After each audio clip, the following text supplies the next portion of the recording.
When you pursue the fear of the Lord, everything will follow you. Everything will follow. Blessings will follow. Because the fear of the Lord is the beginning of wisdom. Right? That's where wisdom stands.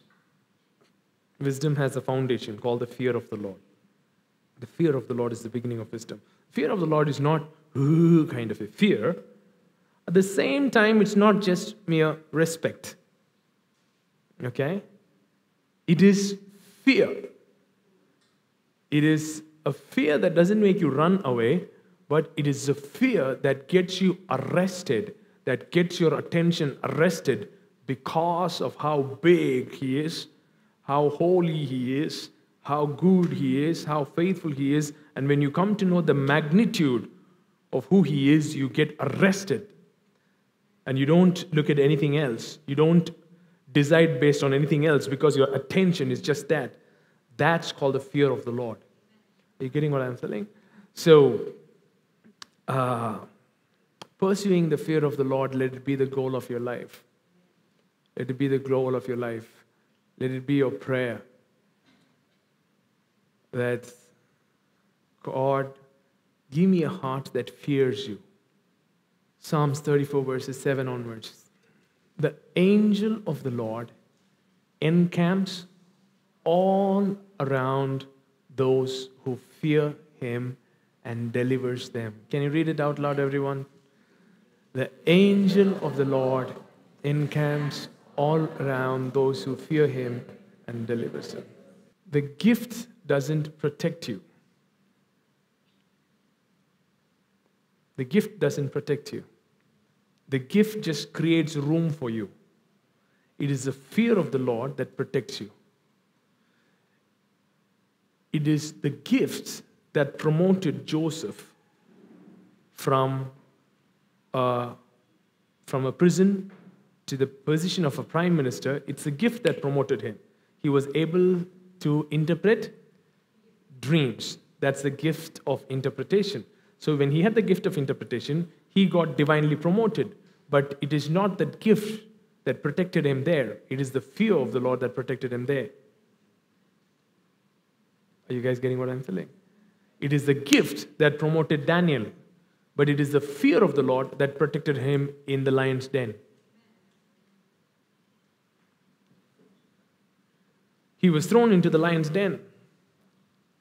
The Bible says the angel of the Lord came and shut the mouth of the lions. Gift won't work there. You can stand there and say, look at the lion and say, this is your date of birth. And the lion is going to say, this is your date of death. Just in case you didn't know. The gift will not work in lion's den. The gift will not work when enemy surrounds you. It's not going to protect you. It's the fear of the Lord that protects you. Because the angel of the Lord encamps around those who fear Him.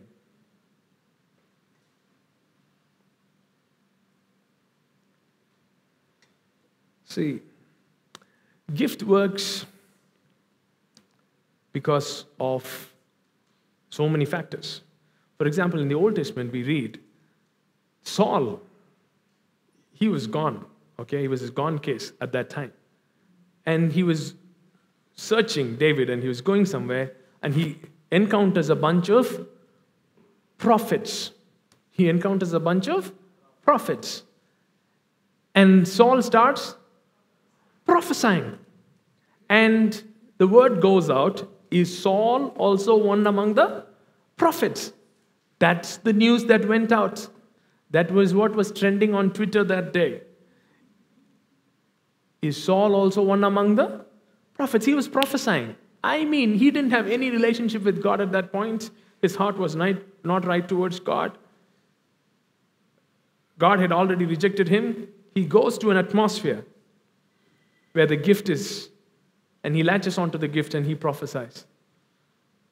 How many of you heard of this guy's name, Anna and Caiaphas? Anna and Caiaphas in the New Testament, who were the high priest during the time of Jesus. Okay? And that guy starts telling something, and the next verse goes like this. This he prophesied, not even knowing that he was prophesying, but he prophesied this because he was the high priest of that year. My goodness. Look at somebody and say, you can be operating in your gift and still be the reason to, you be the reason to crucify Jesus. Come on, turn around and tell. You can operate in your gifts in the process of you planning to crucify Jesus. It's amazing. It's scary. It's really scary. Right? You're operating in the gifts. So, we bring someone and they're operating in gift. Bam, bam, bam, bam, bam, bam, bam. This happened, that happened, prophetic word, healing, boom, bam. What happens? People really fall for them thinking they are gods. They go and follow their feet. So when you go and follow their feet, there you find their feet also smells. Then you start questioning God, church, the gifts, everything. No. It's a gift. It's a gift. Look at somebody and say, it's a gift. So I am currently in a place where I'm not impressed by gifts. I'm like, good, fantastic. It's not that I don't value the gift or I'm not pursuing the gift. I am valuing the gift, I'm pursuing the gift, and I will pursue it. But it doesn't impress me anymore. It doesn't impress me anymore. Yeah, you have a gift, fantastic. But you know what?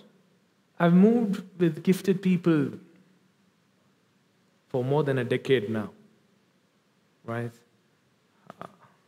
I've been with gifted people right from I was in college. I've seen some crazy gifted people. And whenever I have moved close with them, when it comes to their personal decision, do you know they all struggle, super struggle, not all, I've seen most struggle to decide. He was a very gifted guy. I was very close to him. He can call out names and things like that and tell everything. He was about to get married. Okay? And there was a girl and there was some confusion in the family. And I asked him, hey, why can't you just, you are telling somebody's name out there. Why can't you find out whether it's God's will or not like that? He says, no, it doesn't work like that. For that, he has to hear God, because gift is always for somebody else. God gives me the gift for your sake. For my sake, he has kept the voice. I have to hear the voice of God. I have to hear him. Gift is for you. When God gives me a gift, it's for your sake. It's for the people around me. They will all be super blessed. They will be super blessed. But when it comes to me, I have to be related to God to hear him. And that will never happen if I don't have the fear of the Lord. Are you guys getting what I'm saying? The angel of the Lord encamps all around those who fear him and delivers them. Verse 8. Taste and see that the Lord is good. Blessed is the man who trusts in him. Oh, fear the Lord, you his saints. There is no want to those who fear him. What is verse 7 about? What is verse 7 about? Fear of the Lord. What is verse 9 about? Fear of the Lord. What is the verse in between? Taste and see that the Lord is good. How many of you wondered, oh, this is where that verse is. I taste and see that the Lord is good. Yeah, finally you found that verse. Right? Taste and see that the Lord is good is sandwiched between the fear of the Lord. You can never taste how good God is unless you have the fear of the Lord sandwiching you. Because in the fear of the Lord is where you get to experience the fullness of His goodness. Oh, fear the Lord, all you saints. There is no want to those who fear Him. The young lions lack and suffer hunger, but those who seek the Lord, the seek the Lord is again in the context of fear of the Lord. And those who fear the Lord shall not lack any good thing. My goodness. Oru nanmayum kuraivupadadu. You shall lack no good thing when you fear the Lord. God is true to His word. When you fear Him, you shall lack no good thing. You shall lack no good thing. Come, you children, listen to me. I will teach you the fear of the Lord. Who is the man who desires life and loves many days, that he may see good? Keep your tongue from evil and your lips from speaking deceit. Depart from evil and do good. Seek peace and pursue it. The fear of the Lord is to depart from evil. The fear of the Lord constrains you from paths of evil.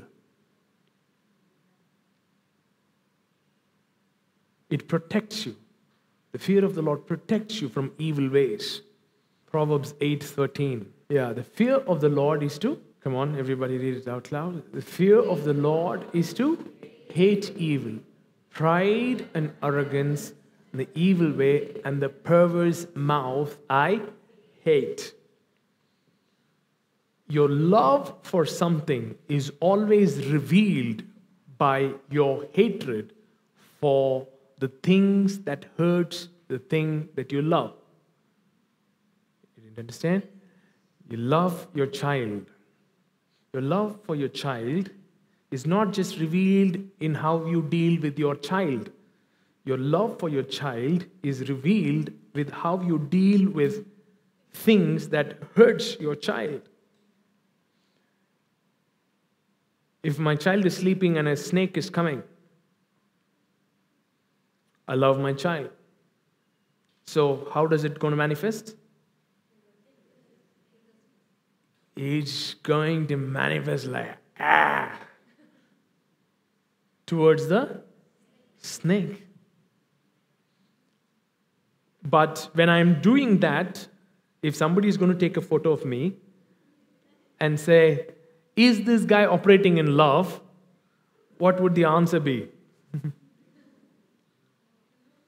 People will think he has lost it. When Jesus took the whip and went inside the temple, people think that Jesus lost it. Jesus kind of lost the unconditional grid right there. I'm telling you, what didn't happen?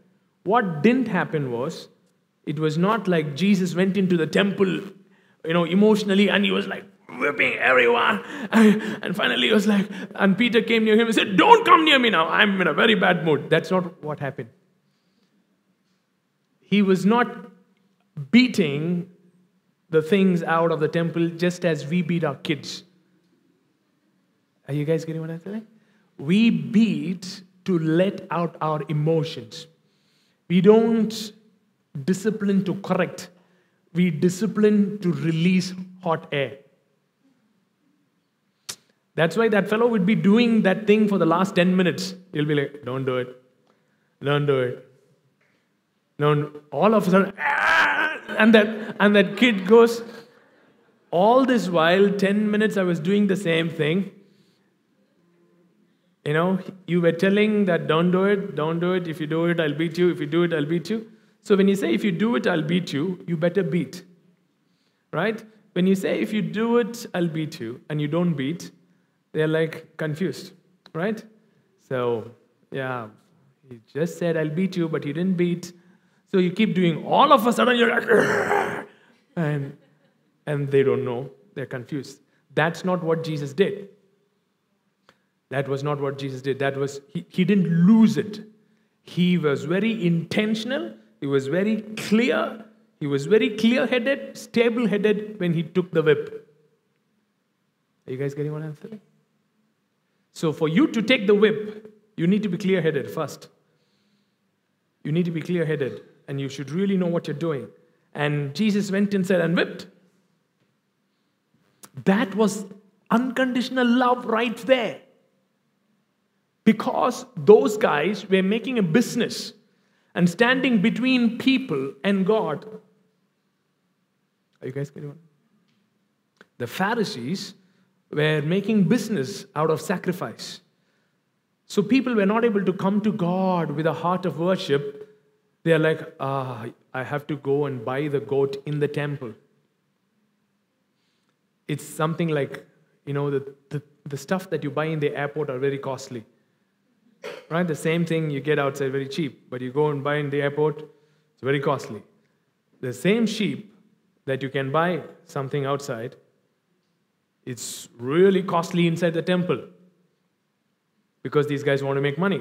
And they tell, no outside sheep allowed. No outside sheep allowed. So this guy has sinned. He has to sacrifice. He has to shell a lot of money.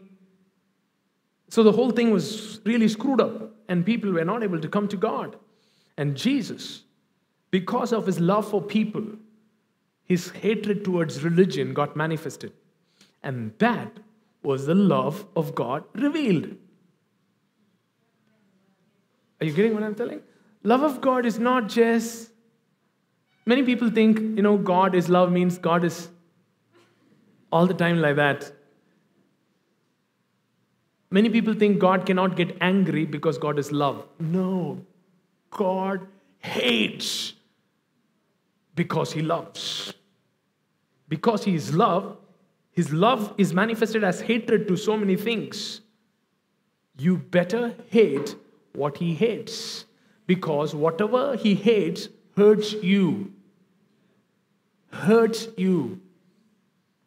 Whatever God hates hurts you. That's why he hates. Are you able to understand what I'm saying?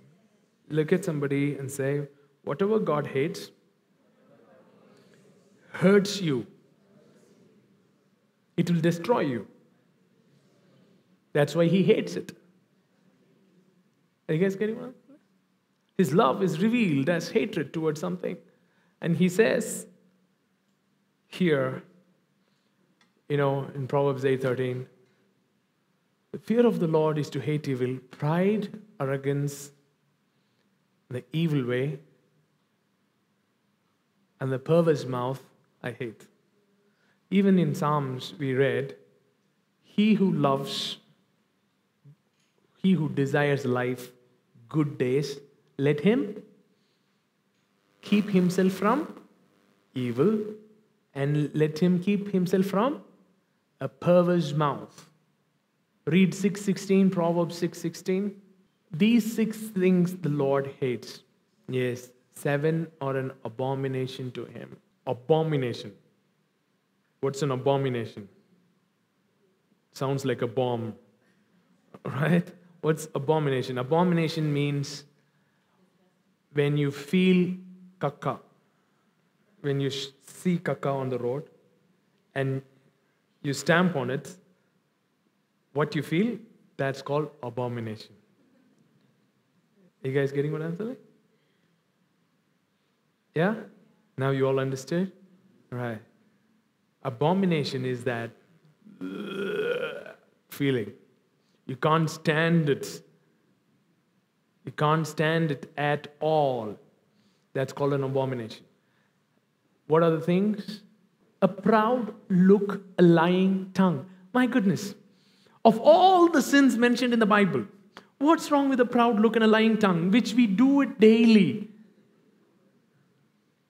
I mean, how many of you have never had a proud look? Here? How many of you have never lied? Anybody here? Yeah?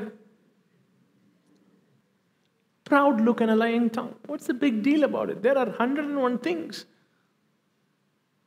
The topping the list is the proud look and a lying tongue. What's that about? Come here. Don't worry. Just imagine Joel. Okay? Joel did something wrong. And he's caught. Okay, I come to know. I'm calling Joel and say, hey, Joel, I heard something like that, man. What's happening? So the moment he comes to know that I know it, what enters his heart? Fear. So his fear enters, and he starts lying. No, he starts lying, saying, it's not like that. No, blah, blah, blah, blah, blah. Just imagine that I believe his lie. I'd say, oh, really? It's not you. Yeah, no. So many people have beard like me. It's not me. Okay. It's not me. And he lies. And he lied it very well. I'm like, okay. I'm sorry, man. I just thought it was you just wanted to clarify. No. Anytime. Okay, fine. So finally we like, hey, see, okay, let's take care. And he has escaped this situation, right? He goes back. How does he feel inside? He feels like a jerk. He feels like a piece of shit. He feels like, yes, he received a hug. Yes, he is out of the momentary trouble. But it kills him within. It hurts him. Jacob went to Isaac and lied and got the blessing. And Esau thinks, oh, my brother is blessed right now instead of me. Oh my goodness, I lost my blessing. Esau's problem was twofold. One was he thought he lost his blessing. The second was thinking, my brother is blessed right now. Not knowing, if only Jacob had the guts, if only somebody had interviewed Jacob. So now the father blessed you right now. How are you feeling? Terrible. He would have said, terrible. My father, he didn't even want to accidentally bless me. He called me and fell to the hair, and thinking it's Esau, he blessed me. He's feeling like, now 7, 14, 20 years gone. 20 years gone. Now he's coming back. He's meeting an angel of the Lord. He's fighting. Unless you bless me, I will not let you go. I thought you were blessed. I thought you got the birthright. I thought you got the Father's blessing. The greatest blessing that you can ever get. No, unless you bless me, I'll not let you go. The answer, the angel should have asked him, what blessing do you want? Is the question that he should have asked.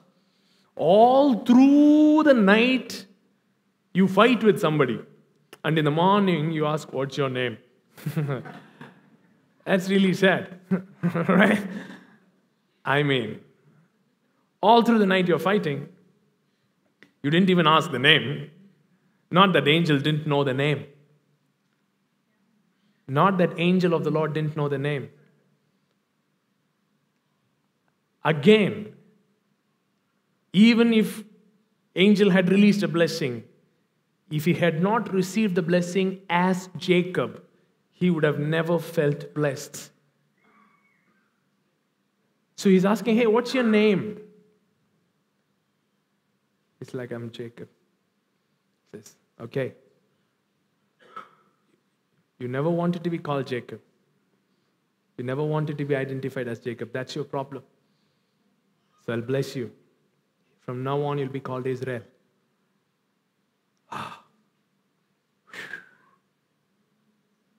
Yes, his socket went out of thing. He was walking like that, but he was very happy. Oh, wow, finally I'm blessed.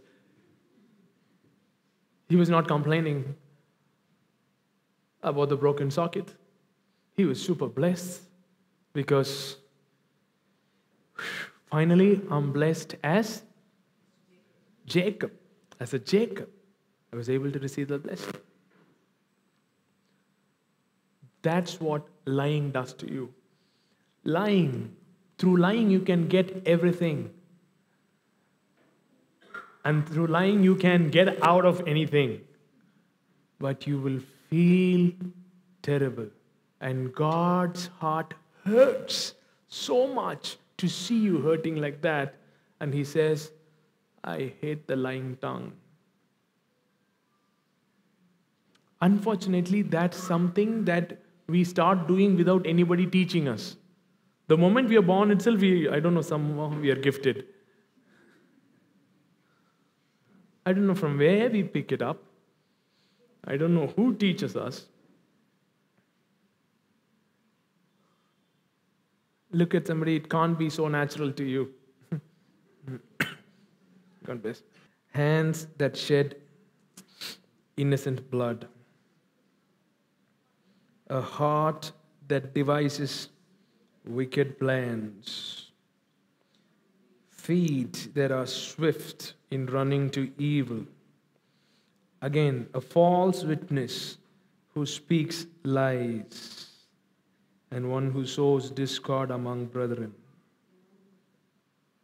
In the same breath, he's talking about the things that he hates. In the same breath, he goes on to say in verse 20, my son, keep your father's command and do not forsake the law of your mother. Bind them continually upon your heart. Tie them around your neck. When you roam, they will lead you. What will lead you? The commandments and the law of your parents. Instructions. They will lead you. When you sleep, they will keep you. They will keep you. When you're awake, they will speak with you. When you have the fear of the Lord, one of the channel is through commandment, instruction, and correction. Commandment, instruction, and correction. How you handle these three things lets me know whether you're operating in the fear of the Lord or not. How you value correction. How you value instruction. How you value commandment. Verse 23, everyone read it out loud. For the commandment is a lamp, and the law a light. Reproofs of instruction are the way of life. Wow. Correction is the way of life. Kattalaye vilakku. Say, the commandment is a lamp. What does it mean? When you say no to commandment, and when you say no to instruction, what are you saying no to? You're saying no to light. So when you're saying no to light, it's just a matter of time before you're going to trip and fall and get yourself hurt. Verse 24. To keep you from the evil woman, from the flattering tongue of a seductress. Do not lust after her beauty. I know it comes in the female gender, but you can apply it to both male and female. Do not lust after her beauty in your heart, nor let her allure you with her eyelids. You know that look, right? You know those eyelids.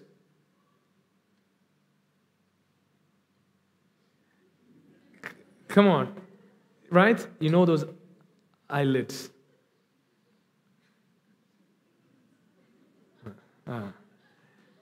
And do not let her trap you with her eyelids. The fear of the Lord will protect you in the beginning stage itself. When the eyelids is going like that itself, the fear of the Lord will make you run for your life. That's what the fear of the Lord will do. It doesn't go till WhatsApp.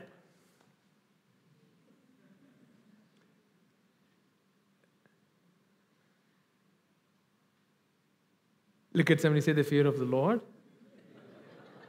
protects you from the eyelids. For by means of a harlot, a man is reduced to a crust of bread. You might be as rich as a Solomon, but when you spend time with such people, when you involve in sexual immoral sins, it'll be a matter of time before you're reduced for a morsel of bread. And an adulteress will prey upon his precious life. Verse 27, everybody read it out loud. Can a man take fire to his bosom and his clothes not be burned? Can you take fire like this and not get burnt? The word of God can't be clearer in this issue. You will get burnt. Can one walk on hot coals and his feet not be seared? So is he who goes into his neighbor's wife. Whoever touches her shall not be innocent. People do not despise a thief if he steals to satisfy himself when he is starving. Yet when he is found, he must restore sevenfold. He may have to give up all the substance of his house.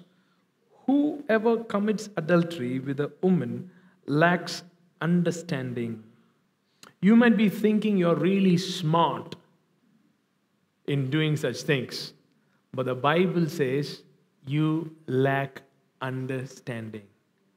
He who does so destroys his own soul. Wounds and dishonor he will get. He may get. No. He might get. No. Wounds and dishonor he will get. Having, and his reproach will not be wiped away. See, having said that, having said all these things, to keep yourself from adultery should not be these reasons. To keep yourself away from adultery should not be these reasons. It cannot be these reasons. The fear of the Lord is not fear of consequences. The fear of the Lord is not fear of punishment. The fear of the Lord is fear of hurting his love for you. That's where it all begins. And that's where it has to stay. There are 3 categories in the Bible, especially in the New Testament. It's also there in the Old Testament, but it's more evident in the New Testament, plainly stated in the New Testament. In Old Testament, it comes in story forms, but in New Testament, it's plainly stated. There are 3 categories in the Bible. 1, sinners. Okay? The other, saints or righteous. Sinners also sin. Righteous also sin. They also fall.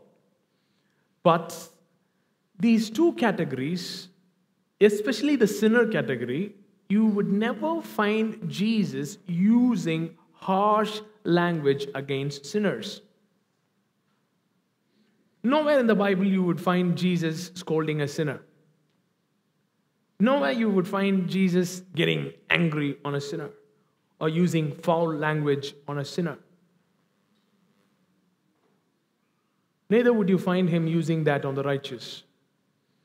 But there is a 3rd category called false believers. False believers. The false believers are people who are very much part of the church. They would go through the emotions of everything that happens in the church. They know all the truth. They know everything, every doctrine, everything. Usually they might be the part of the leadership. I mean, so much they will know. Are you getting what I'm saying? but lives will be screwed up. Screwed up lives. The sinner, when he falls, when he comes inside, he will be like, God, I failed. I'm not even worthy to be here. That's the same way righteous would feel. But this guy doesn't feel like that. The third guy doesn't feel like that. He won't feel a thing. He would be cool. He is a false believer. And the way God deals with the third category is very, very, very, very frightening. Very, very frightening. Because they come in a cloak. They are the wolves in sheep clothing. And it's not that they are beyond redemption, but usually their hearts are so hardened that, they don't want to. Never be comfortable with sin. If you're comfortable with sin, there is some problem.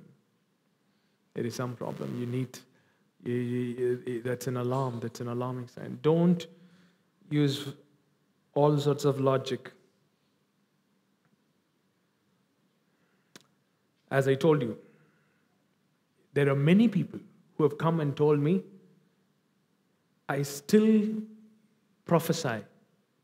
I still see visions. I still speak in tongues. So, what I'm doing, is it wrong? If it is wrong, how can I still prophesy? How am I still seeing visions? How am I still... Look at him and say, baby, that's why it's called a gift. That's why it's called a gift. Just because you're going off track, the next time you're trying to speak in tongues, God is not going to put a hook on your tongue and it's not going to go like that.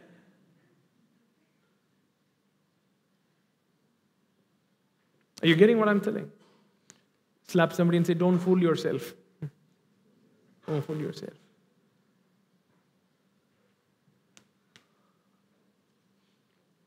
Because gifts is different. Your life is different. Your life has to be in the fear of the Lord. It has to be in the fear of the Lord. Put Psalms 130. Read it out loud. There is forgiveness with you that you may be feared. Why is there forgiveness with God? Forgiveness leads you where? To the fear of the Lord. There is forgiveness with you that you may be feared. உமக்கு பயப்படும்படிக்கு உம்மிடத்தில் மன்னிப்பு உண்டே. So God offers you forgiveness so that you come to the fear of the Lord. You come to that place of protection. You come to that place where God protects you and keeps you safe from the things that hurts you and harms you.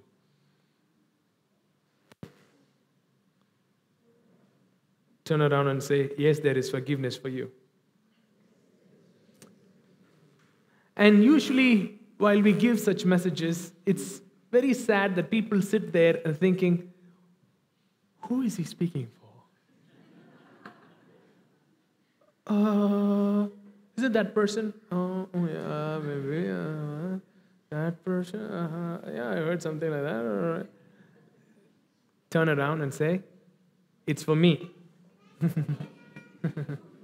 Not for you, it's for me. Tell them it's for me. And I want you, all of you, to know that whatever word comes from the pulpit, first it's for me. Then only it's for you. I am sharing what God is speaking to me. It's a word to me. It's a warning to me. It's an instruction to me. It's a commandment to me that I'm sharing with you. So don't you ever think it's for the person sitting by your side. Are you guys getting what I'm telling? Psalms 86, verse 11. Teach me your way, O Lord. I will walk in your truth. Unite my heart to fear your name. That's a prayer. That's right, there is a prayer that you need to make. Teach me your way, O Lord. I will walk in your truth. Unite my heart to fear your name. Unite my heart to fear your name. Unite our hearts to fear your name. Unite our hearts to fear your name as a family. Unite our hearts to fear your name as a church. Unite my heart to fear your name as an individual, as a pastor, as a father, as a husband, as a son, as a leader. Unite my heart to fear your name. Teach me your ways. Teach me your ways, O Lord. How many of you, when you were small, you had a thorn or something go inside your foot while you were playing? These days, kids don't play, so they don't understand. Right? I mean, we'll play cricket, eventually the ball goes into the bush, and we go into the bush, and the thorn comes in. And you're like shouting like crazy. We come home crying. And our parents inspect. Oh, yeah, there is a thorn. They found. And the moment they touch it, you're like, ah! What do we cry? What do we cry? Don't touch, leave it alone. Let me be with the thorn. If you touch it, it's very painful. Then what do they say? If we don't take it, we have to remove your... Why would they take my leg? They'll take my leg. That's the truth. That's the truth. It will become septic. Some of you are here are like a septic tank. Not just septic. You need some help. Better get that help. It will become septic. So finally you trust them. They're like, okay. And what are they going to say? It's going to hurt a bit. But we will remove it. Do you know that is unconditional love right there? Hurting you. Hurting you is unconditional love. It's not this Jesus, some people are thinking, Is it painful? Just have it. It's okay. I love you. That's not love. Everybody gets offended today. Nobody wants to be corrected. In this politically correct world, you can't say anything without people getting offended. People can get offended, for the reason that you're not offending them. That's how it is. They get offended. My goodness. So in such a scenario, correction becomes big no. I don't want to hurt that person. I don't want to hurt that person's feeling. I don't want to hurt how they will feel. That's called the fear of men. And it brings a snare.